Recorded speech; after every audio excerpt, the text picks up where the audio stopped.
And we shall begin our practice today. Alrighty.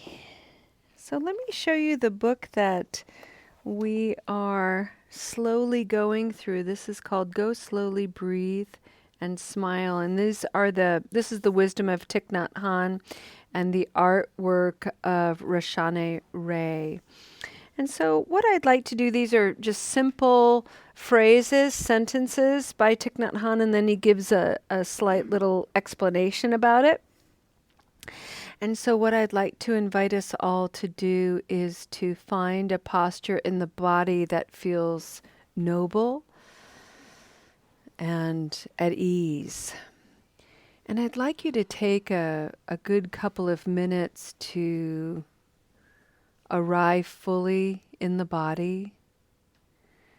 Take notice of what the body needs. Sometimes a noble posture is sitting cross-legged, soft belly, strong, straight spine. Sometimes a noble posture is lying down, taking Shavasana, where the body is just laying flat on the floor. Maybe the body needs a little bit of support, a pillow under the knees, or something soft for the back of the head, or maybe a pillow to support the neck. Just notice what your body is asking for and meet your body with reverence and care and allow your body to relax.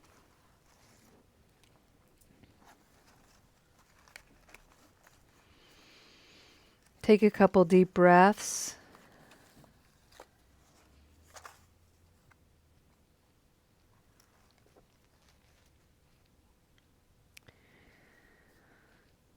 And I'd like to share with you a sentiment of metta on this wee painted card. And it says, may you heal your wounds with great care.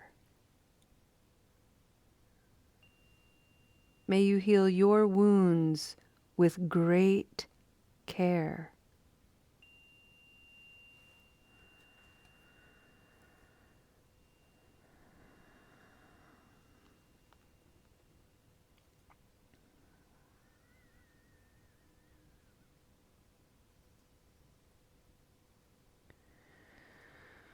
I'd like to add a caveat to that particular sentiment today because I know many of us have a propensity when we hear the word wound is to kind of go for the deepest, darkest wound.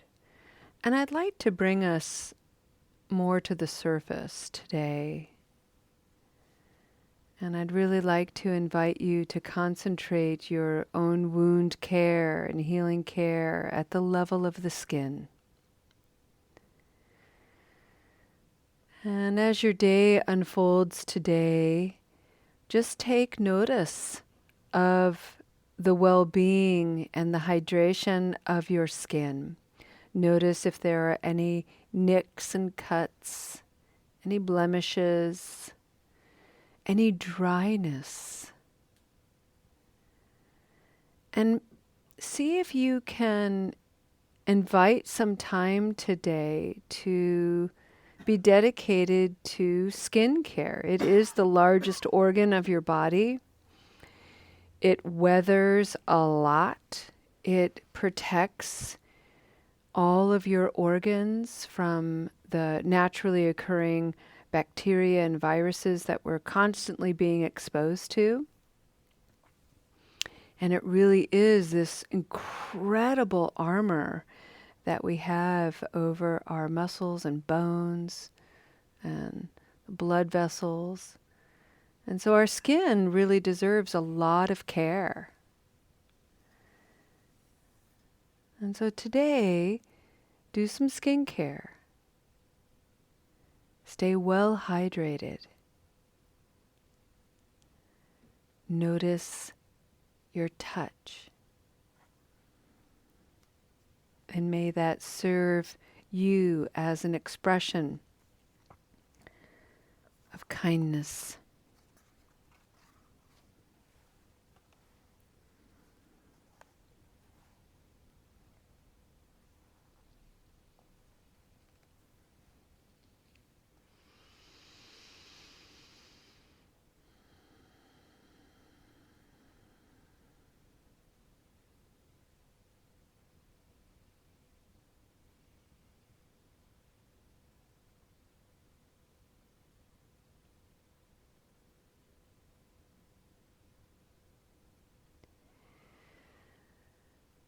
I encourage all of you at some point, if you haven't ever seen this photograph of Thich Nhat Hanh, it's a black and white photo of him as a younger man, probably in his early 40s or so. And he's holding a sunflower and he's just beaming. And so Google that today.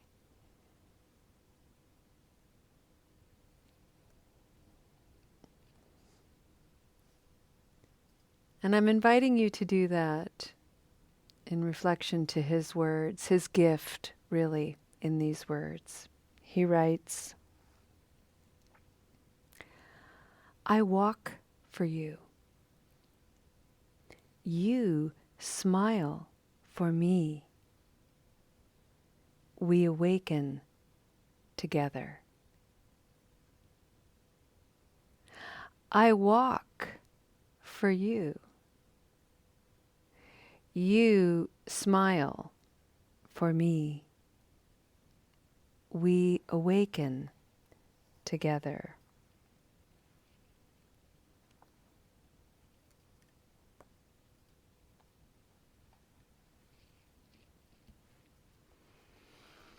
This is his reflection. The war in Vietnam caused countless injuries. Many lost an arm or a leg, and now they cannot practice walking meditation. Some years ago, 2 such people came to our retreat center. I asked each of them to sit in a chair and choose someone who was practicing walking meditation and become one with him, following his steps in mindfulness. I saw tears of joy in their eyes.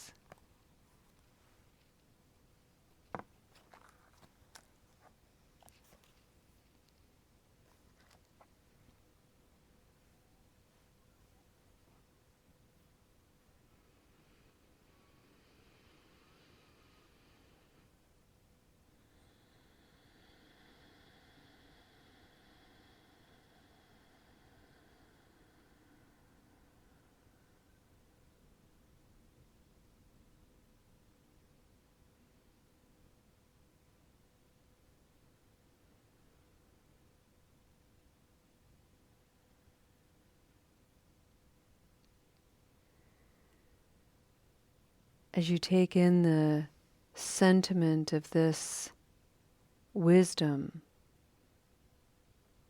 and breathe it into your body,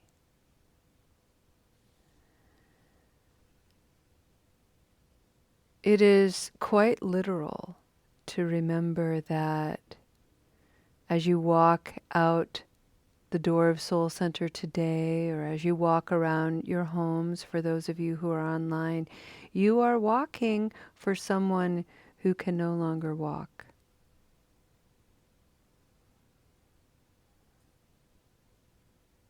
For whatever the reason.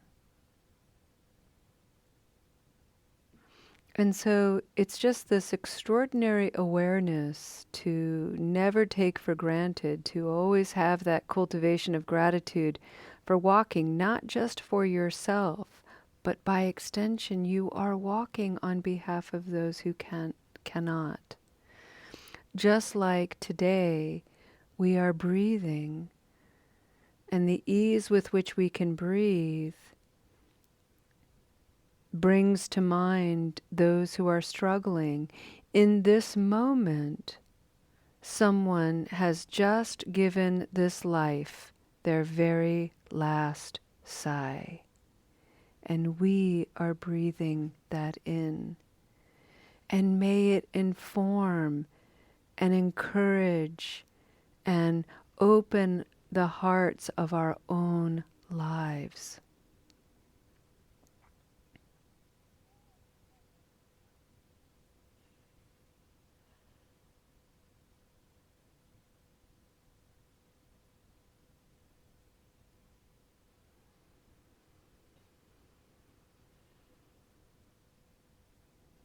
Sometimes in grief and despair and anger even, the heart is hardened, the mind is constricted, we sort of lose sight of our creativity and even the softness of our compassion. And so when we see joy in others, we might even feel resentful, like, what do they have to be so happy about? Look at how annoying they are. They're so happy. Ugh. All their joyful laughing and hugging and dancing. You know, we can get kind of curmudgeon-y. And that's just part of it, right? And this is the practice again to just, wow, look at that. Look at all of this arising. And maybe now with Thich Nhat Hanh's wisdom, we can experience what we're experiencing. We don't have to make an enemy of it. We're just, wow, look at all that. And then look at the person who's joyful. And rather than blame them or have them be a source of more resentment for us, we can simply see their joy and remember, oh, you're smiling for me because right now I cannot.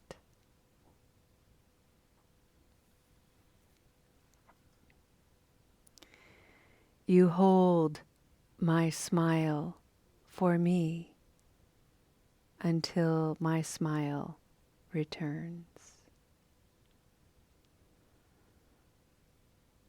That seems to me an infinitely more interesting approach than treating others as near enemies, sources of our despair.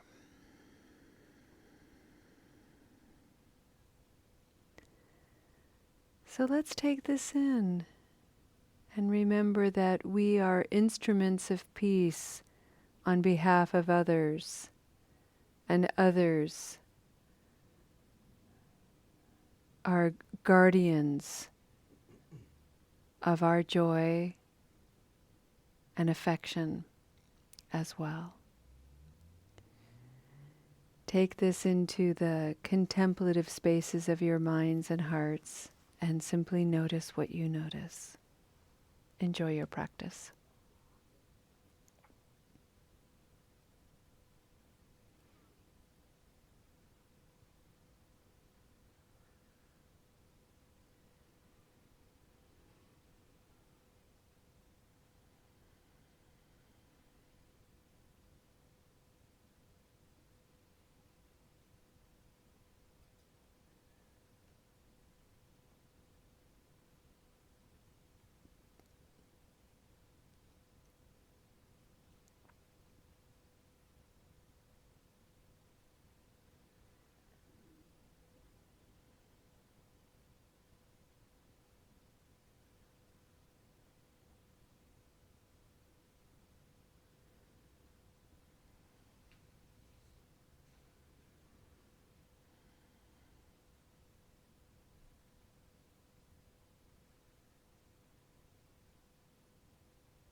friends. I walk for you. You smile for me. Together we awaken. As an act of loving kindness, I've encouraged skincare. Take care of this beautiful sheath covering your clay body. And may you find healing there, and by extension, may the way you touch someone else bring healing to any wound they may have. This is the power of mutuality and connection. Everything we do for ourselves, we do by extension for others. In all ways, we inter-are.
One of the keepers of my smile and my joy is my golden retriever. His name is Ace. And every once in a while, I'll catch Ace and I'll be like, oh, yeah, there's my smile. And so it's such a wonderful way to kind of flip the script a little bit about working with resentment and when those things come, and also when we encounter somebody who's in deep grief and we're in a place of joy and we feel nervous about being around them for fear that their despair will ooze over and negatively affect our joy. Likewise, when we're in places of despair, we don't want to be around joyful people for that very reason. And I'll just save you the suspense. We're not that powerful. So we can just put down all of that worry. And instead, just remember, even when we're in a joyful place and we're around somebody despairing, they're holding our grief too. They're the guardian of our sorrow as well. So it's a way of approaching one another with reverence. And so I'd like to end our practice today with a very, very simple mantra. And it is, if you feel comfortable, you can put your hands in prayer pose. This rests at the level of the heart. And we really can be guardians of each other's emotional landscapes. We are, after all. All we have to do is remember and be aware. Thich Nhat Hanh says, together we awaken. And awakening is simply stepping into and over the threshold into the sacred, which all of you are, which all of life is, and it includes death and the unseen world.